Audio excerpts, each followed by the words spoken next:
Om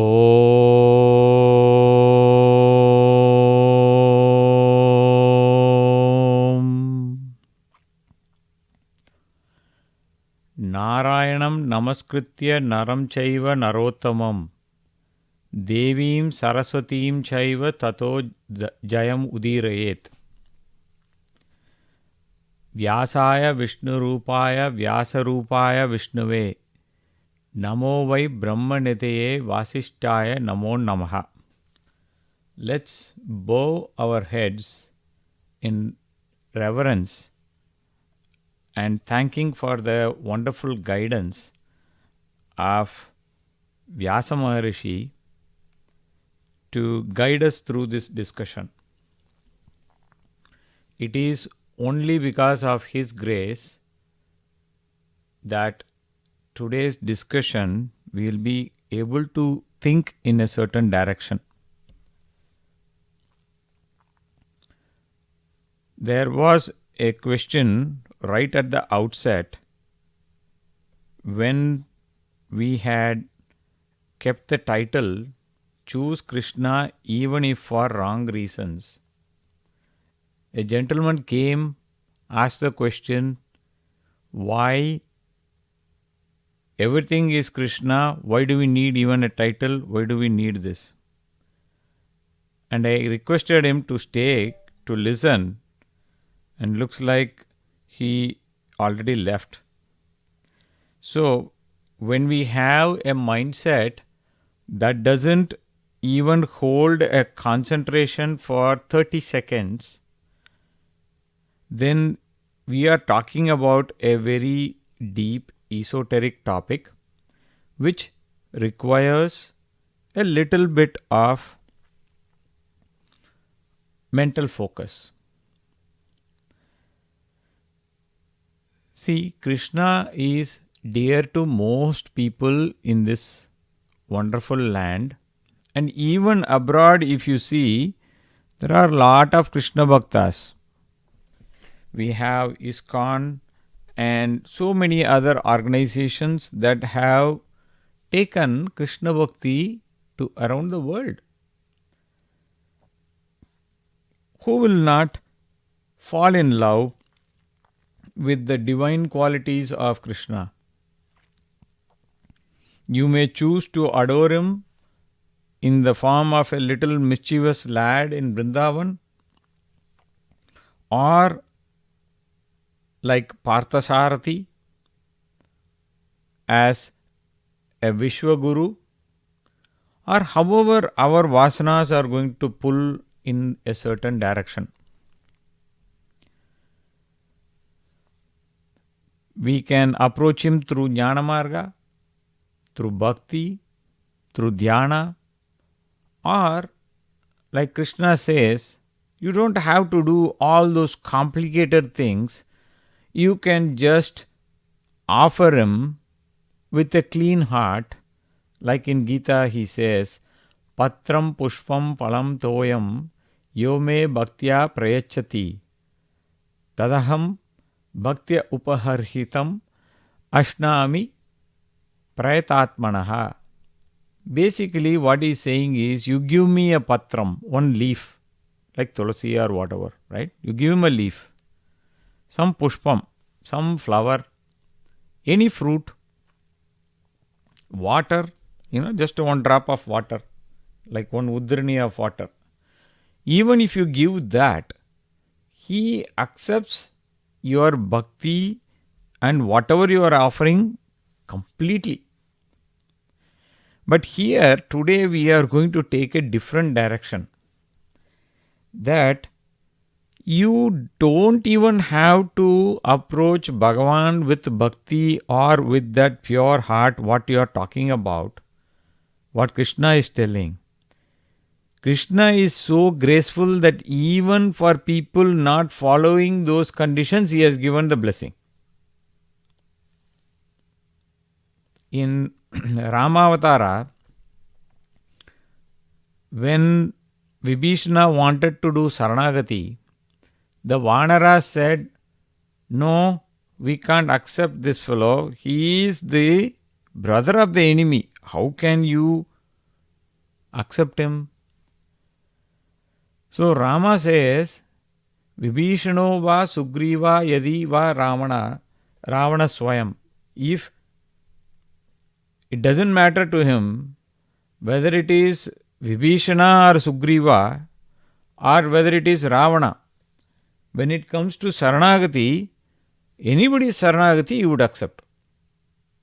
That's an interesting concept because Bhagavan doesn't look at our baggage and do a baggage inspection like they do in the airport and then say like, okay, you have done these good things, so I will accept. You have done those bad things, I will reject. Because being humans, we all carry mixed baggages. We all have done some punya karmas. We all have done consciously or unconsciously some papa karmas. So, how does a human being with a mixed baggage approach Bhagavan? That is the question for today.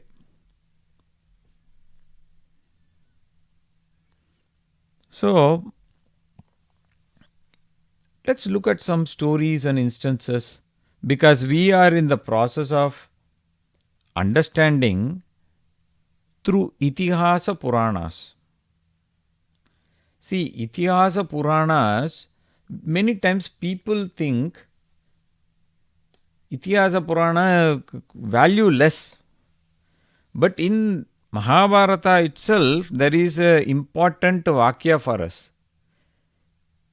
Itihasa Puranabhyam Vedam Samu Upabrahmayet Viveti Alpashrutat Vedo Mam Ayam Prataryashati. What it says is Vedas are afraid. Why it is afraid? Because you have not completely listened to the perspectives of Itihasa Puranas and you are trying to approach Vedas directly. So Vedas itself is afraid that you are rejecting Itihasa Puranas. Can you imagine that? Can we imagine that Vedas are wanting us to imbibe the insight that is coming through Itihasa Puranas? Not as a stepping stone, but as a co-equal for understanding Vedas. So many times people today, we mock. We have this entire genre created by people who have reduced themselves to caricature like Devdutt Patnaik, who make fun of Itihasa Puranas by misinterpreting them, by twisting their meaning deliberately. So we are going to approach Krishna, or if you want to say Bhagavan, not with bhakti, not with jnana, not through dhyana, but through ridiculous reasons. And see, even for those who approach through that method wholeheartedly, because 100% was only Krishna, even they got the blessing.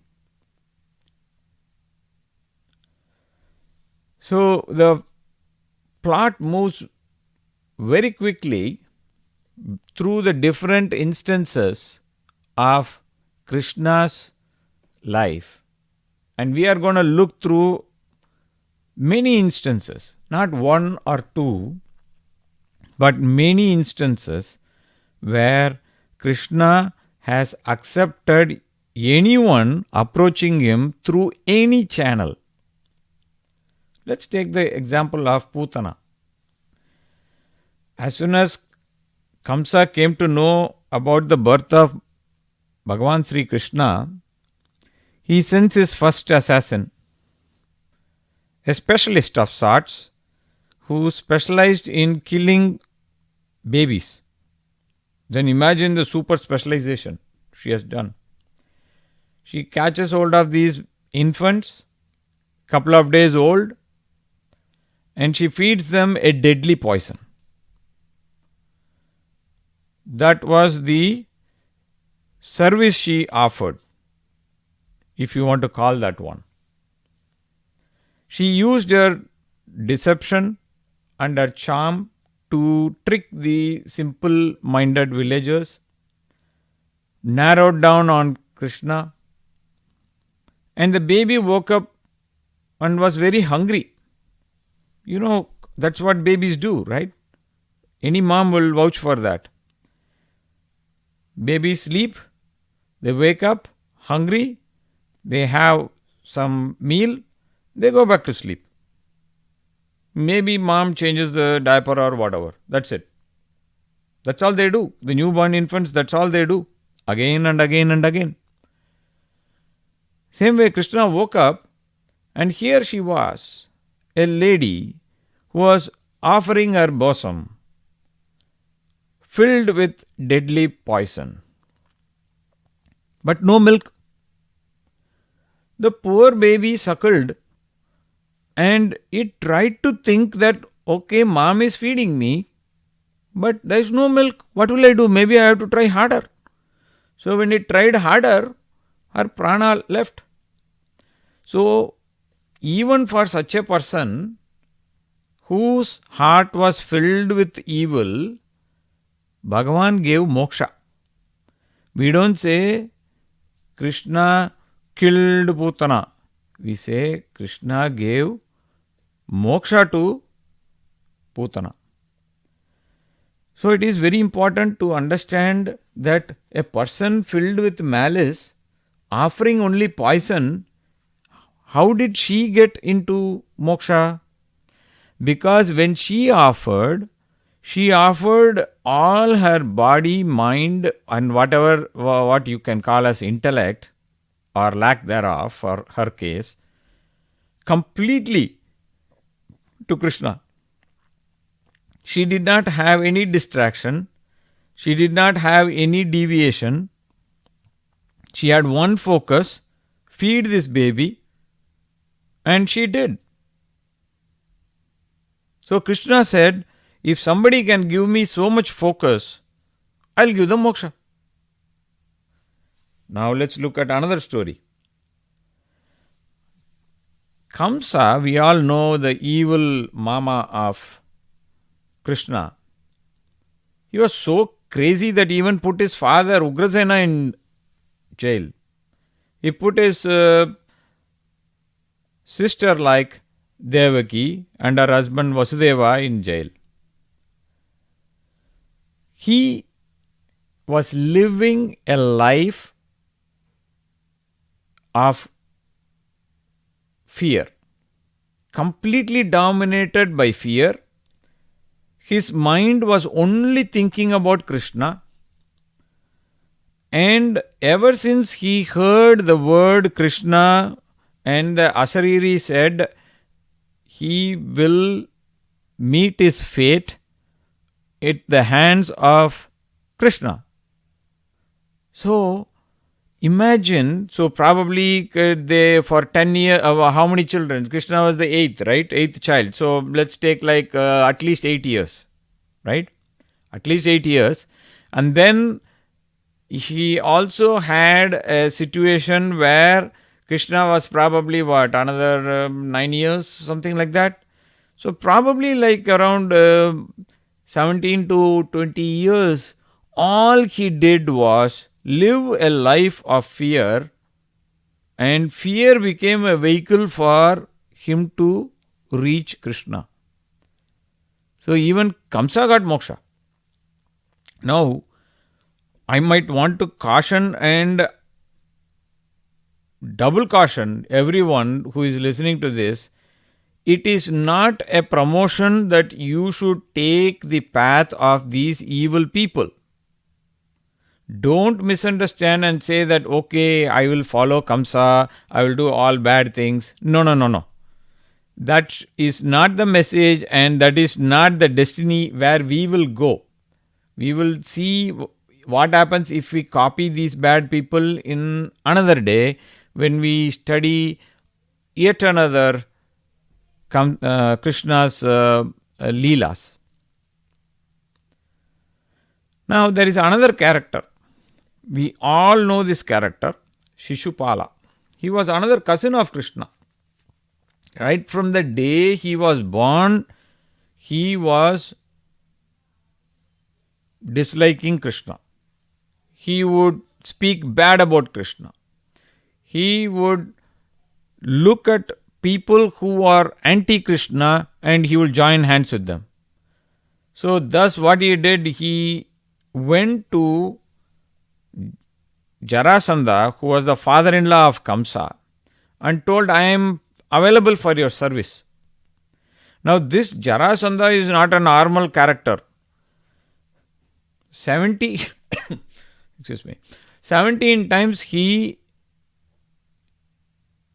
attacked Mathura with 23 Akshaunis each time to extract a revenge. Because Kamsa's death caused widowhood of his two daughters, Asti and Prapti. Now, joining forces didn't help him, because what happened when Krishna came and interfered in the marriage plans, that Shishupala wanted to marry Rukmini. But Krishna showed up out of nowhere, and we will look at Rukmini Kalyanam and the secrets in it at a later point in time. But Krishna took Lakshmini and left, Rukmini and left. And what happened was, all this only helped the hatred in the heart of Shishupala. The more he saw Krishna's grace radiating, the more he hated. So when Yudhishthira's Rajasuya Yajna came, Shishupala comes there, started openly abusing Krishna, Pandavas, even Bhishma. That was the tipping point for Krishna. So Krishna cut off his head with Sudarshana Chakra. But what happened was, when the Sudarshana Chakra came back to Krishna, it came along with the Jyoti of Shishupala, which merged with Krishna. Everyone who were at that Rajasuya Yajna, who had little bit of Bhagawan's grace to see, saw that. The Pandavas saw that. Bhishma saw that. Drona saw that. This Shishupala was not just killed only because of him bad-mouthing Krishna, because Krishna said 100 Mahapapas he does, he will be forgiven. Each one worthy of death sentence.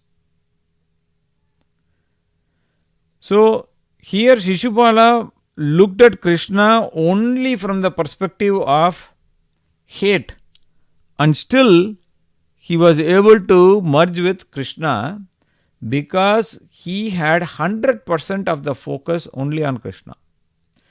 There was another character called Paundraka. We will see all these characters later, maybe at a later point in time, study them in depth. But today we are looking at from a different perspective. There was a character called Paundraka. He was the king of Karusha. He copied Krishna every single way. He didn't have Shanka, Chakra, Gada, Padma and all those things. So I don't know, maybe he put some plastic stuff or whatever are made of cardboard, I don't know. But he had replica of everything. He threatened Krishna that Krishna should surrender all the original insignia to him. He also had a friend, Kashi Raja, and these two characters are also friend of Jayadratha. Don't forget, they were also beaten when Rukmini left with Krishna. Krishna did not abduct Rukmini. We need to know that. Sometimes when we translate, we use this bad meaning without even understanding. It was Rukmini who sent a letter, told, please come, take me and go. She gave the plan, she told everything. Krishna didn't even have to think, he had to just come, follow Rukmini instruction. So who is kidnapping whom? It's not a kidnap. So sometimes what happens, we watch too many movies and our thought process is totally messed up. So this look-alike or a copycat of Krishna, when he asked Krishna to fight him and surrender all the insignia, he died at the hands of Krishna.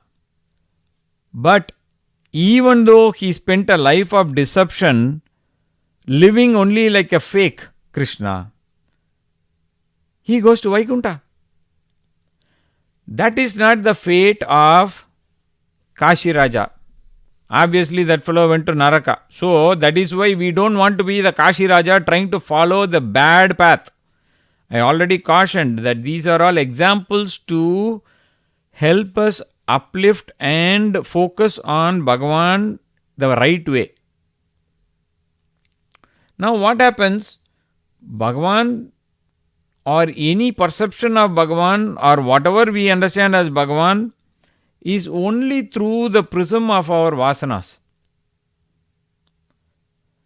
And due to this, what is going to happen is, we are going to see a colored picture. We are going to see a confused picture. So it is very important. Now let us look at who is the best devotee we know in Mahabharata. Arjuna. Of course, there may be better disciples or Bhagavatas. At least the most popular one, what we all know, every day we look towards, is Arjuna. So, the following information is not to disturb that respect we have for Arjuna, but to actually follow Mahabharata incidents and to understand that Arjuna is not the Arjuna what we imagine. So, if there is an alteration between your imagination and Vyasa's information, I want to say sorry. So, what happened? Both sides have figured out at the end of 13 years that there is going to be a war. They start pulling their friends, allies. So the Pandavas were gathered for Abhimanyu's wedding with Uttara. So Krishna says, hey, we should ask the Pandavas to go and seek their rightful property. But many times if Krishna says X, Balarama will always say opposite of it, like he will say negative X. He said, no.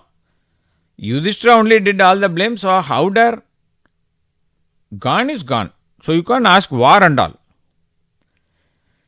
So there is another character who is very underrepresented in our understanding. At least in the Mahabharata war contributions, he is the number 3 on the Pandava side in terms of not only prowess, in terms of number of people he killed, number of people he checkmated, he defeated and things like that. His name is Satyaki. He is also related to Krishna only. He is also of the Vrishni Kula. And he also got some astras from Arjuna. So, in one sense, he is also like, looking Krishna and Arjuna as a guru. So, what happened? He could not tolerate this advice, and therefore he said, I will fight on side of Pandavas whether Balarama does anything or not. And he said, justice is justice. So, what happened? The talk was just over and they just left. So, what officially the Pandavas thought, hey, you know what? We didn't ask Krishna to officially join our side. He gave advice, so we'll just go. So, they said Arjuna as the representative, and Arjuna was going from the Virata Nagara, and he was going towards Dwaraka. Now, the smarter Duryodhana had spies everywhere, so he took a small contingent of army, and he had fast horses, and he tried to beat Arjuna's time. So, he enters the room first, followed by Arjuna after a few minutes. So, as soon as Duryodhana came, he went and sat right at the head of the bed. Arjuna came second, and he stood at the foot of the bed with folded hands. He was waiting for Krishna to open the eyes.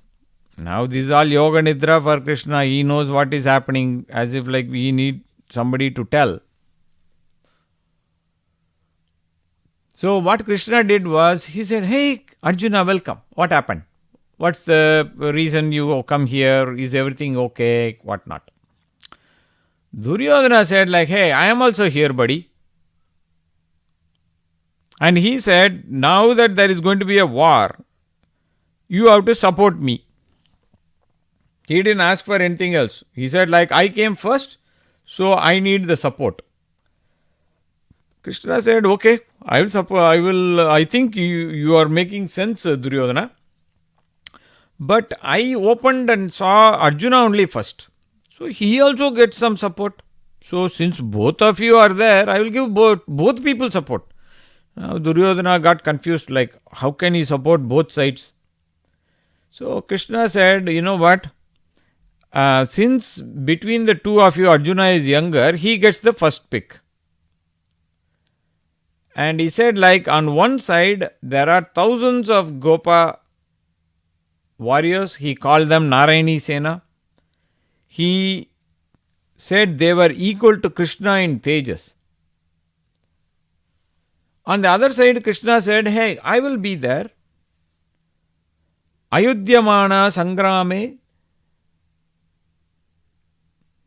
nyasta sastro ham ekataha. He said like one side I will be there. Ayudhyamanaha. Without any shastra. You take me on one side, or you have these thousands and thousands and thousands of Narayani Sena. Your choice.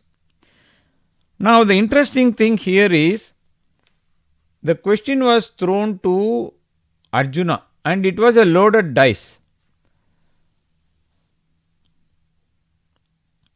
And here it is very important to know why Krishna put Arjuna in the spot. He wanted to know. If he wanted to go one side, he wanted to be sure why he is on this side. So Arjuna said, I want you on my side without any weapons, that's fine. So Duryodhana is always believing in only one aspect of him. He always believed in Balam. So we will discuss this aspect towards the end, why it is important.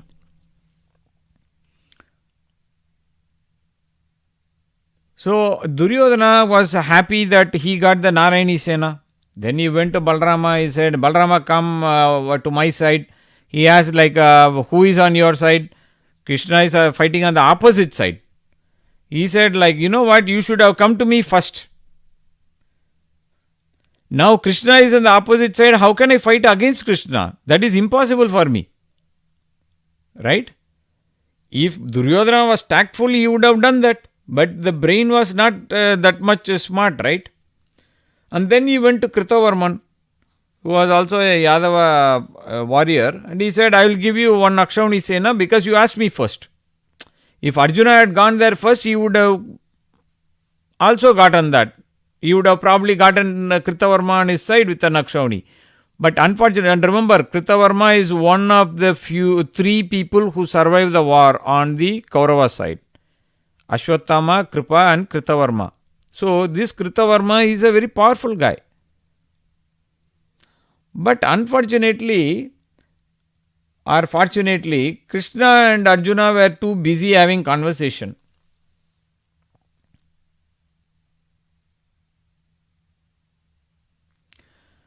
Krishna was wondering like, Ayudhyamanam ka buddhim astayaham tavaya vritaha. Why did you choose me without any weapons? I want to know. Now, this is really interesting to know, because many times we don't understand the story and we don't even look at it in full perspective. See, Bhagavan wants to know, when you are coming to me, so you go and pray Bhagavan like, I want this, I want that. Bhagavan says, okay, take it, take whatever you want. But Bhagavan is always putting on thermometer in our prayer, and he is seeing, what does he want? Is he wanting me, or is he wanting my blessing only? So Arjuna said, you know what, Krishna, if the entire army, Kaurava army is there, only you alone can just kill them just like swatting mosquitoes. Remember, this Krishna 17 times 23 Akshaunis. Now both the armies put together are only 18 Akshaunis. If you take only Kaurava side, it's only 11 Akshaunis. Right? So that is only roughly half of what Jayadratha got each time. So 17 times he brought. 18th time only Krishna decided to do something else. So killing this army is not a big deal, Arjuna felt. He said, you can do all these cool things, but you know what? I want the same kind of fame like what you are having.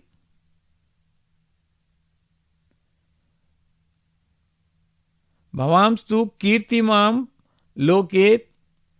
I want that kind of kirti, like what you have. And then Krishna said, okay, I'll be your... and then he made one bonus request. While you are on our side, Krishna, please be my Sarathi. Krishna thought, okay, this has been my long time prayer, Krishna, that you should be my charioteer. I want you to be Partha Sarathi. Right? Krishna said, okay. There is no weapon involved. I will fulfill. You are only asking for something. So now Arjuna was extremely happy. Now we need to look into the mindset of Arjuna. We will look at two different examples of Arjuna, what he did.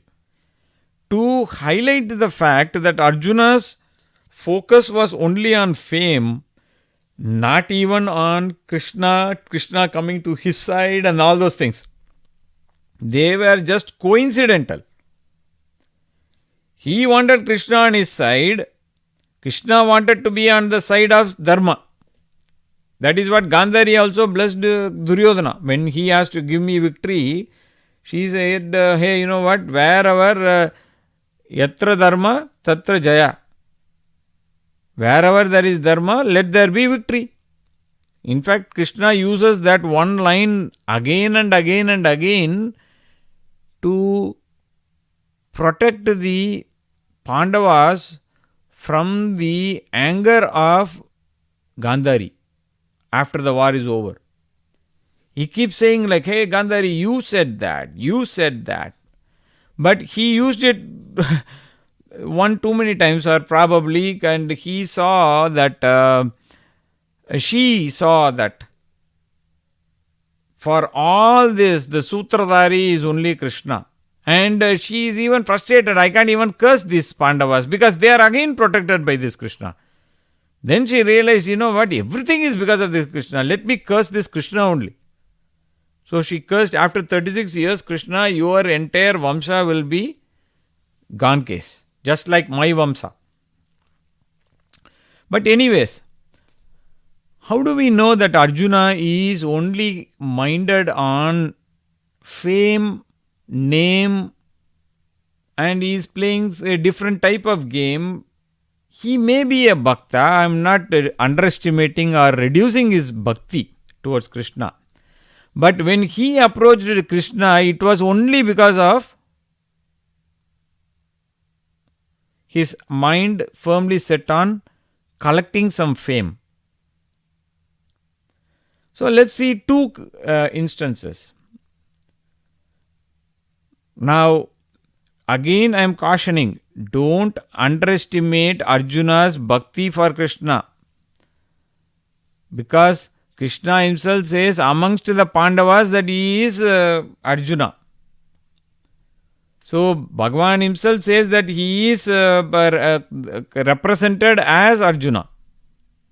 So don't drop that larger point. Here we are just trying to understand the suboptimal focus of Arjuna while approaching Krishna. Because why we need to look at that? We all have deficiencies and we all approach Krishna with too many deficiencies. So sometimes we get that guilt like, hey, you know what, is Krishna going to bless me? Well, the intention matters.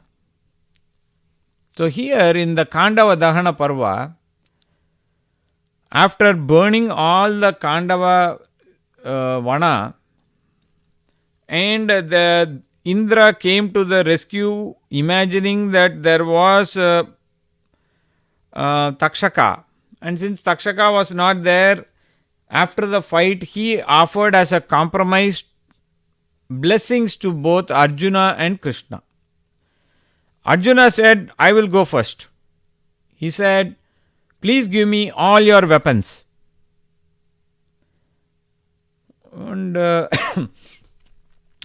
so what happened was, Indra said, no worries, I'll give you all the weapons, but that will be in due course of time, and first you need to get the blessing of Mahadeva, and then you can come and ask me, I'll give you that.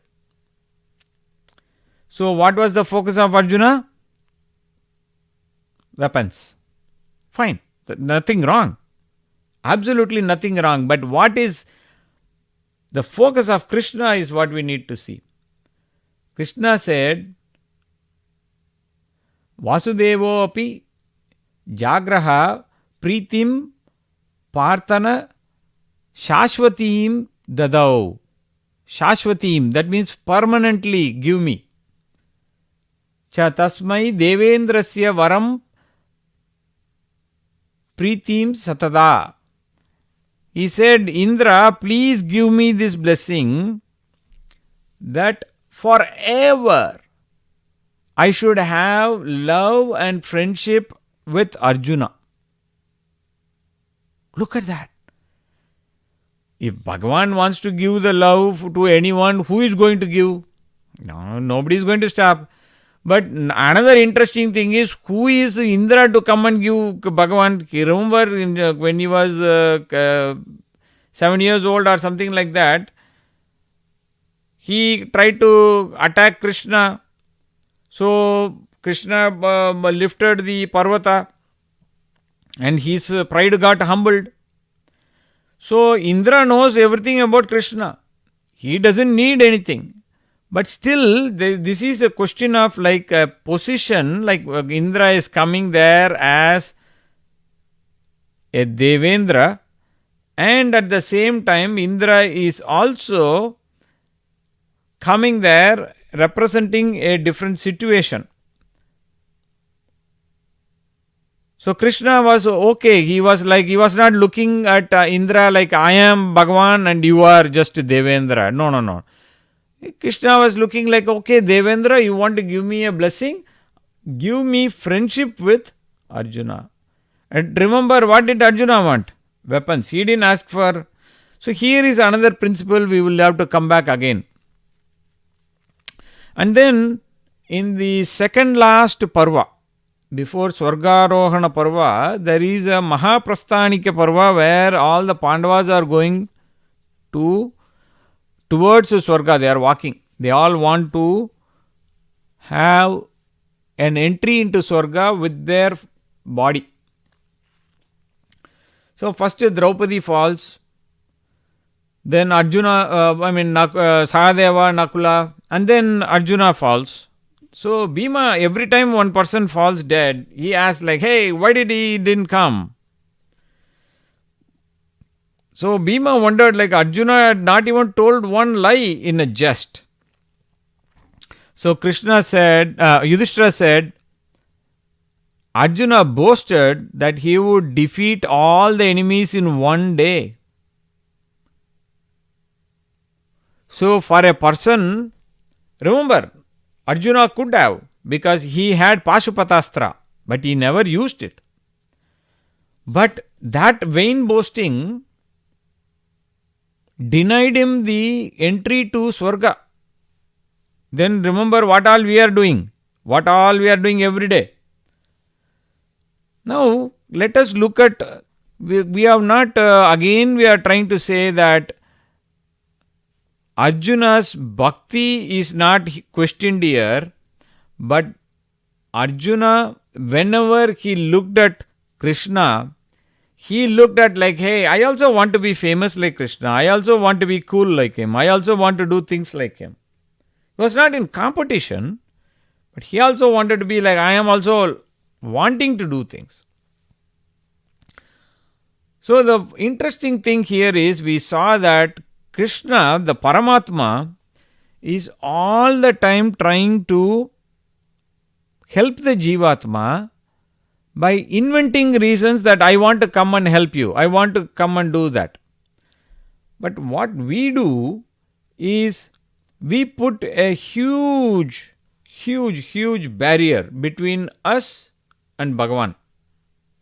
It's called our ahamkara, ego. And we don't want to give Bhagavan that little space he is asking. He says like, hey, if you give me little space, I'll come clean your heart, do all the jadu, marna, kam, whatever I have to clean your vasanas. And I will come and sit in the throne of your heart. But we are like, no. My mind is completely given to all the objects of my desire, my fears, my aspirations, my desires, my vasanas, my baggages, the world of sense objects. There is no space for you. But Bhagavan is too kind that he is inventing reasons to come into the heart. Many of you can look at your own life. How, despite all odds, how suddenly you started developing some sort of good vasana. You wanted to listen to. I have heard lot of stories where people said like, you know what, several decades I never even looked at all this Bhagavan and all this business. Out of the blue, now you see the last 1 year, 2 years, such a transformation. So Bhagavan is all the time looking for a reason. Now, we are not 24/7 thinking like Putana, I want to give poison. We are not doing tapasya like Kamsa based on fear for many years. We are not imitating him like Poundraka or non-stop cursing like Shishupala. We are not even approaching him full-heartedly like Arjuna and say, hey, you know what, Krishna, I want you to be on my side. Now, let's look at Arjuna. He looked at Krishna with all wrong reasons. He wanted Krishna on his column so that Krishna can be a witness and he can help him. If you really look at the war, without Krishna, Bhishma, Jayadratha, Drona, Karna, Duryodhana, even Bhurishrava would not be killed. They were literally invincible. It was only because of Krishna's guidance and only because of Krishna's guidance and the eagerness of Arjuna to do the work. Now we will come to this other important point. Now we are talking about one more aspect, work.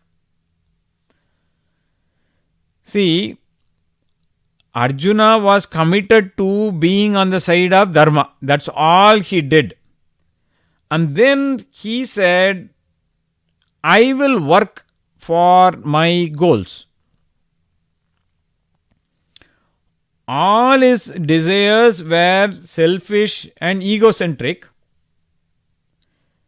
but he decided to be on the side of Dharma. So Krishna said, I'll be your counselor, I'll be your guide, I'll be your charioteer, I'll be the Parthasarathi, I'll be the Guru, I'll be the Vishwaguru, I'll be the person who will take you from darkness, Asatoma Sadgamaya, I will lead you to light. So, what is the magic here? The magic is the very, very last sloka of Bhagavad Gita. The very first line, what is our Dhritarashtra said, Dharma kshetre kurukshetre samaveta yuchava. Why did my people and Pandavas people, what did they do? So Sanjaya is summing up that conversation after all Gita transaction. He says, Yatra Yogeshwara Krishno, Yatra Partho Dhanurdaraha, Tatra Shri Vijayo Bhuti Dhruva Niti Matir Mama. What he says is, where there is Krishna, where will Krishna be? Only where there is Dharma, Krishna will be on that side. So, where there is Krishna, but Krishna is not doing all the actions here. Krishna is only the guide. Krishna is only the person who is going to be our guide too. So, Krishna is going to be guiding us, but what is our role? Our role is to be Yatra Partho Dhanurdaraha. He didn't say where Partha is there, where like we are sitting there, okay, I'll be sitting here, Krishna will come and do all the work. We'll come to that point also next. But what is the key point here? Dhanurdara. That means where the Jivatma is ready to work based on Dharma, based on Bhagawan's guidance, based on Shastras. There, what will be there? Shri. What is Shri? All sorts of prosperity. Vijaya, victory. Bhuti, right? Like full of happiness and like your contentment and that sort of thing. Niti. You will have Niti, where there is the regulated life, moral life. He says, Dhruva, that place will have all this, and it's my firm opinion. Who is saying that? Sanjaya. Who is Sanjaya? Charioteer of Dhritarashtra, who has been narrating the events of Mahabharata to Dhritarashtra. Now, here we saw that Arjuna, who was only focused on wanting fame, but he is ready to do the work. Now that is the difference. Many times we are not even ready to do the work. That's a different story. He is ready to do the work, but he doesn't know what to do and he is totally confused. At the beginning of Bhagavad Gita, the first chapter, Vishada Yoga. It's called yoga of only like sadness. He is confused. Should I do this? Should I not do this? Why should I do this? Why not do that? Now what is happening? Even in all that situation where he is completely, his personality is shattered, he is like completely devoid of anything that is intelligent in his head. He said, Krishna, you be the charioteer of my life. So Krishna is not just a charioteer and taking the horses there. You can take that as a metaphorical point. Now, the biggest plus what Arjuna has was, he, by his vasanas, by his jnana, by his focus, always wants to be on the side of dharma. And he figured out that wherever dharma is there, Krishna is not going to leave that place even 1 millimeter. So he did pick Krishna, but through a convoluted circular logic. So we may not approach Bhagavan the way we are, but what is stopping us from picking the right way? As simple as that, we already spoke about it. It's our bloated ahamkara. Now, many of us think what happens, we think that I am doing all the work, I should get the results. So, what happens is, you do whatever karma you are doing. You do even 100% or 120%. Doesn't matter.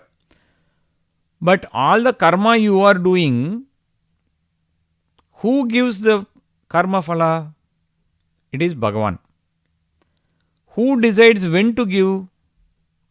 That is also called Bhagavan. We call that as Deivam. In the same word is being used even in Thirukural. Deivattal agadenum முயற்சி தன் மெய்வர்த்த கூலி தரும். Deivam is a factor. What is Deivam here? The factor that controls all this karma phala.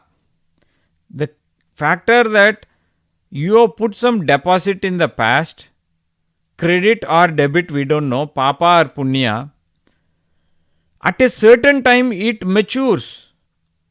We saw that in Mahabharata, what Krishna did was he just let all the people who did their papa karma, their accounts to go to maturity. That's all. We already saw this, how Bhishma, he was just looking at, oh, this is a girl, I don't know what to do. He was helpless. When Draupadi was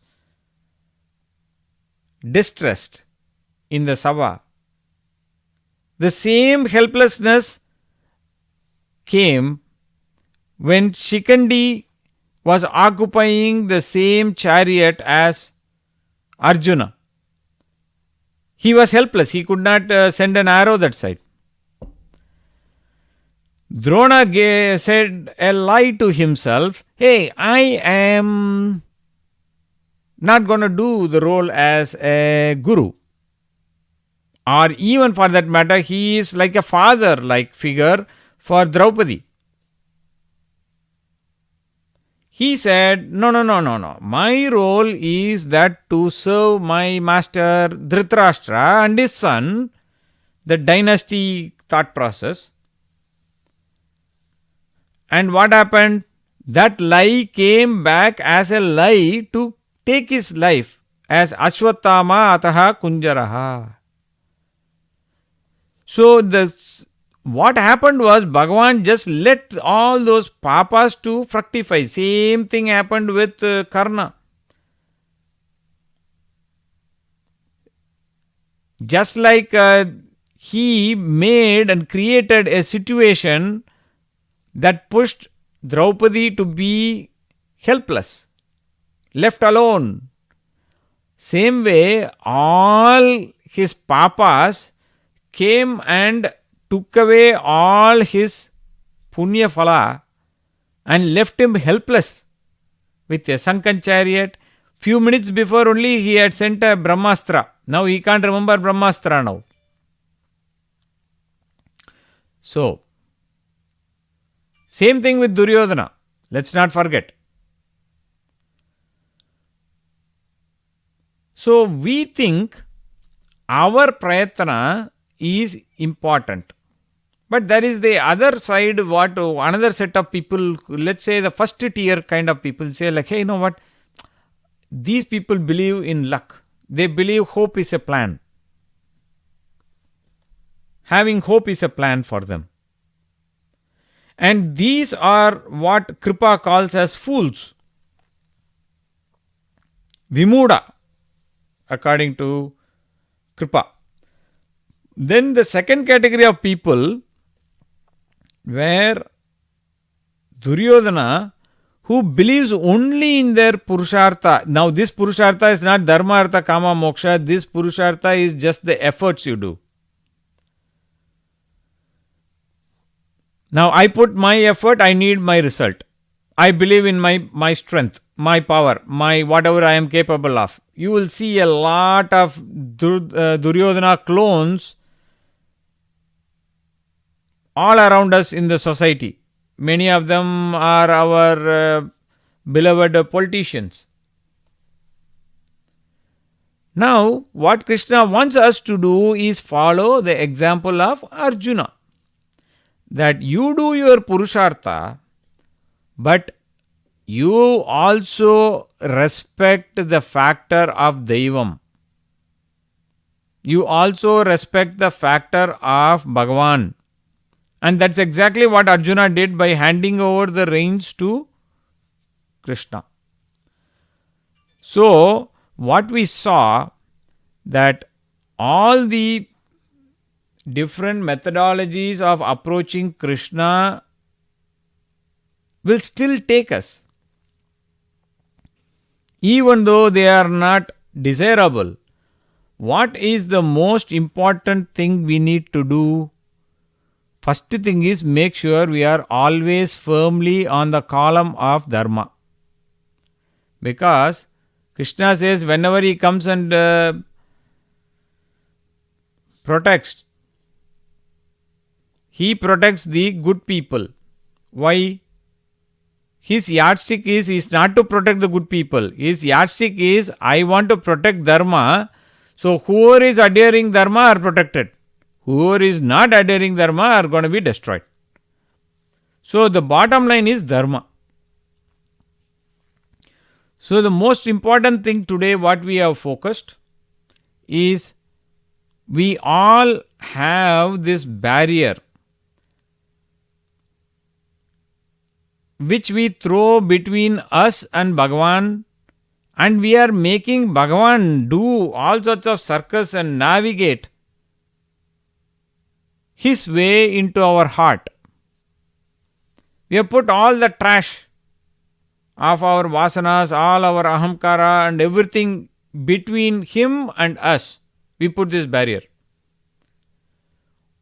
What Bhagavan is saying is, even if you put a faint connection, whatever may be the reason, you put a spider web thread, you put a highway connection, or you put like a multi-lane connection, doesn't matter. As long as you have a connection to me, it doesn't matter how, when, where, all those things. I'll be there, I'll cook up a reason and I'll bless you. And that is exactly what we learn from all these itihasas today. That Bhagavan knows that we are hiding behind this ahamkara, our vasanas, but we take little bit of our time and try to discipline ourselves. Let's say that every day we take only 10 minutes. Do whatever, whether you are doing a dhyana, whether you are doing some sort of sadhana. And it is important that you take, there is no pride in saying, hey, you know what, there are some people I hear, they say, hey, you know what, I don't believe in telling sloka and all. This is waste. And then there are some people say, no, I don't believe that we should know all these stories. There are so many books, what to read. And then there are so many excuses we invent. We earlier saw the excuses what as Sanatanis we invent and give. But despite all these excuses, if we give one fake reason to Bhagavan that he has to give his anugraha to us, he is ready to do that. So all we need to do is follow Arjuna, even though his logic and his intentions were totally twisted, just like ours is. But since he always was on the side of dharma, and he was always eager to work, and he was always seeking out the guidance of Bhagavan, he was in a position that Bhagavan was able to rescue easily. In fact, I am writing a news article series where the focus is how Bhagavan has been continuously protecting the Pandavas. Only Krishna saves. And we already have quite a few articles in that, but there will be another 3 to 4 times more articles that will be coming up in that series, hopefully this year. So the point here is, I would like to close the thoughts that we need to give Bhagavan some excuse for him to come as long as we have a connection. We may have, like the Abrahamic religions, fear as the focus, or materialistic attraction. Hey, I want this, I want that, that's all they have, right? Those desert religions have only 2 things, right? Like fear or lure of lust. That's all they have. But if you approach Krishna with these 2 also, he will give you anugraha, as long as you are staying on the path of dharma. Now, they are on the level, on the same level as what? Kamsa, Shishupala, Putana, Paundraka, and so on and so forth. So let us take a few minutes to digest this idea, introspect, and ask ourselves, how can I strengthen this connection between me and Bhagavan? What are the things I can do to keep this highway always open, that whenever I want, Bhagavan can come? What are the methods I need to evolve to grow spiritually closer to Bhagavan? What are the qualities that will make me fonder in the mind of Bhagavan? With those questions, let's all seek that Bhagavan become not only Partha's Sarathi, but also our Sarathi. And with that prayer, let us conclude today's session. Jai Shri Ram.